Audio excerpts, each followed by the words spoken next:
organizing this informal gathering as it is a chance to get to know more about each other. I myself, which I'm Radha Nimai, I am from Salong village, active member of London Church, and I belong to Liangwei tribe.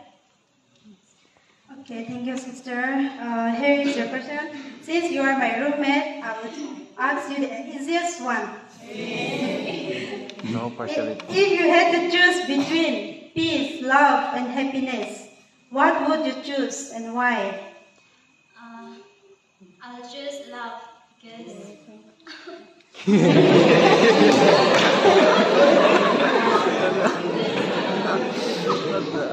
that Bible passage, 1 Corinthians chapter 13, among the